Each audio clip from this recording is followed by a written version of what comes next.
welcome to Smash Writing. Today is a long-awaited day for me. It's my most anticipated movie of 2024. Today we are talking about Twisters, directed by Lee Isaac Chung.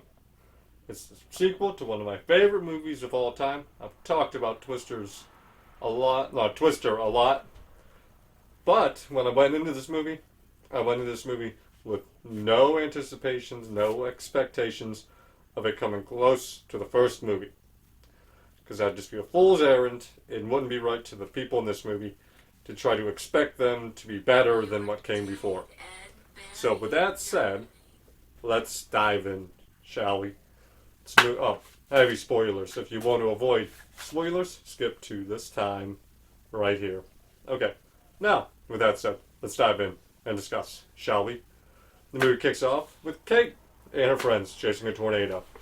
They have got this idea in mind that they can slay the tornado using a mixture of chemicals, mostly anti-absorbent, it sounded like, and help with Dorothy that would get the readouts and confirm their hypothesis. And it goes bad right away. When they drive, one of them, Javier, stays back to get the readings on Dorothy and everything like that, while the other four go in to chase the tornado. And it goes bad right away because right away when they drive into the rain cloud, it is a rain-soaked tornado, which means they can't really see it. And they're expecting an EF1, EF0 maybe. But they figure out they're in the path of the tornado, they manage to right the trailer and get out of there, and Dorothy takes off, their chemical mixture takes off, everything's looking really great, but Javier's reading, this ain't an EF1. It's more like an EF5 is behind them. And it's chasing them, because they're right in the path of it. And they end up having to ditch the truck, despite pointing out the fact that hiding under an underpass is the worst thing you can do. But they don't have a choice in this situation. They have to go there. Only one of them are coming back out, though. That's Kate. The other ones don't make it. One gets brutal, it gets a really bad death. But we jump ahead 5 years. Kate's now working at a National Weather Service, I believe, or a weather service station in New York City. Far away from home. She's not taking calls from home either. She's really separated herself from her past life. Until Javi shows up.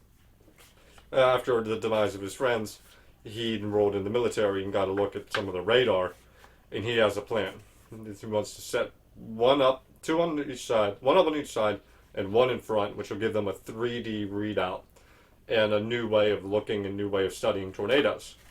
And he wants Kate because of how good Kate's instincts is. Kate is not interested. It takes a bit of guilt tripping on his part to get her to give him 1 week to try. So off to Oklahoma they go. And they're meeting at this motel area. And we're seeing all of these hobbyists, enthusiasts, and scientists. We meet the group, I think they're called like Storm Pals or something like that. And we meet another group, a YouTube group run by Tyler Owens, I believe his name was.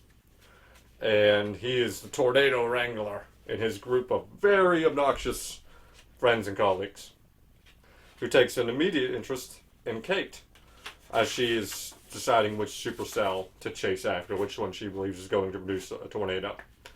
And she tries to throw him off and by saying they're going to go west is the one. They goes east and they end up going west or vice versa. But he doesn't buy it and he ends up following her and her team. And they get in the way a little bit, but they have a chance to get all the readouts they need on this tornado, but she freezes up when she's in front of it. And they're unable to get the readout. And she takes it hard. Javier is a little upset. But it's okay, they're going to try again another day tomorrow. Meanwhile, that night we learned that Tyler, of the Tornado Wranglers, is the only one with education. He was a former meteorologist, or he studied meteorology. And she takes a bit of a pot shot at him, like, well, I can always trust someone who puts their face on a shirt. The next day, it's chasing again. She tries to lose Ty. Oh, actually, before they go chasing, we see Javi talking to someone, I believe his name is Riggs. And it's clear he does not want Kate to know about these conversations. So she goes out to study the clouds and figure out what they should be doing. And again, Ty talks to her, and again, she tries to throw him off. But he's not stupid this time, and he follows her again. And it is a twin tornado. Which way are they going to go? One of those tornadoes are going to stay, and the other one is not, as they begin to split apart from one another. Everything is pointing. All the numbers and instruments, all the reader radars are pointing. They need to go east until the very last moment. Kate says, go left now, go west. So her and her team go left, and his team goes right. And Ty kind of scoffs at this because he has a reporter with him covering him. And he's like, because the reporter was kind of interested in Kate's story and everything. But this is a big moment to show off. He knew what he was talking about, but Kate was right. The storm to the east died off, and it was the one to the west. And they're able to, he doesn't freeze up this time, they're able to get some information off of the sensor. But that tornado that they were reading and everything just blew through a town. And while Javi wants to go and get the sensor that got thrown, she's like, no, we gotta go help the people in town here. And he's kind of reluctant at first, but he does agree to go and help the people in the town. And that's where she gets another run-in with Tyler, and they get into a bit of an argument here, where she points out the hypocrisy of him selling merchandise to all these people who just got lost their homes and everything, because she saw the merch table set up, and he takes a shot at her for not knowing who she's actually working for. And before she leaves, though, we find out from one of his team that they're only selling T-shirts. All of the food and beverages and stuff, that they're giving those away for free. And it sounds like a way to put it is like the merchandise sale is going to buy more food and everything like that. And they're not really selling them, you can just buy them kind of deal. So she goes back to her hotel and she looks up the group that she's been working for. And the guy Riggs is pretty much scalping land for cheap. They've just been destroyed by the tornado. And taking advantage of people who just lost everything. Tyler shows up and takes her out for the rodeo to get her mind off of things. And their little happy moment is interrupted by a tornado. That's blowing through right now. And they manage to get as many people to safety as they can. And they hunker down in the swimming pool area. And right after the tornado is blown through and caused a lot of damage, Javi shows up and she confronts him about who he's working for. And he pretty much accuses her of getting all his friends killed, which is enough to get her to leave. And she goes to her mom's house, who lives in the area. And the next day, Tyler shows up. His reporter friend remembered her name, and they were able to connect the dots to where she lived. He apologizes to her for her loss and everything, and her mom invites him to dinner and will not take no for an answer. And we get a bit of a Bill's drunk story with her, kind of when she was a kid. And mom starts going into her big plan of slaying tornadoes with her and with Ty, and she storms off. She does not even want to think about this. But when she does finally go see him again, he's actually leafing through her notebooks, and he proposes the idea of putting the numbers into his supercomputer, and she doesn't want to do it. She blames herself for what happened, and just wants to be away from all of that idea. But he counters with, how much more do you want to lose to these things? And the next day, she agrees to run the numbers through the supercomputer, which actually confirms her theory was correct. The tornado should have died. It's just the tornado was much larger than what they were expecting, and that's the only reason why it didn't die off. So they go out and they try again, her and Ty, but the tornado doesn't dissipate. So they start thinking about the model, and maybe the numbers are wrong. But Javi has some new numbers and new stats on it.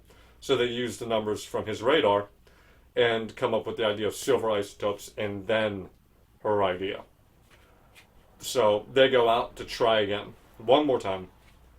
And Javi and his group go out too to try to collect more data and information. And it goes wrong pretty quickly, and it's once again rain-wrapped.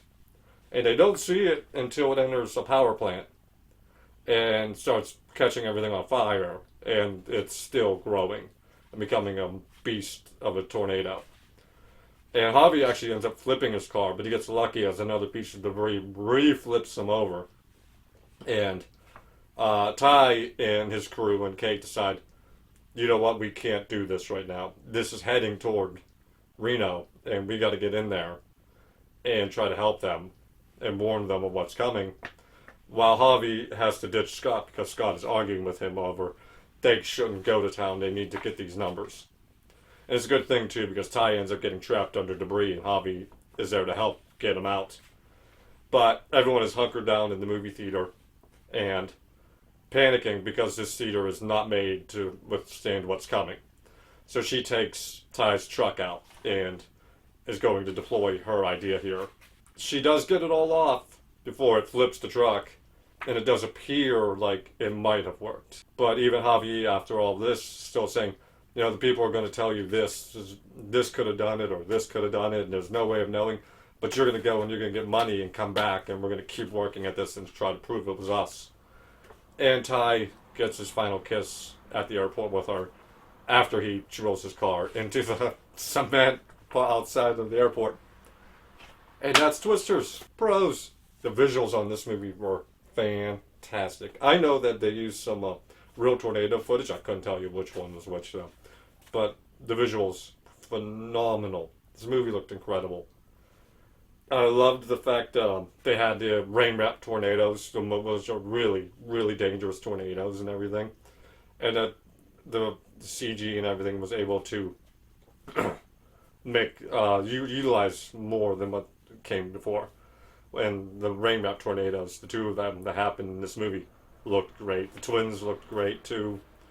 I love the fact that there were moments where they went into the science behind things. Of whenever Kate and Tyler were in opposite cars and they're talking about the mysteries of tornadoes and everything. I love that moment. I love the fact that they were using scientific terminologies. I did like the fact that they're still building on the idea of there's a lot of stuff about tornadoes that are just not known yet. I really love the fact that Kate had the Bill thing going from the first movie, how Bill had these great instincts about what tornadoes are going to do. Kate had that here, but instead of just like, because he said so and everything, you were seeing like visual and audible clues, and she was talking you through everything she was seeing and experiencing.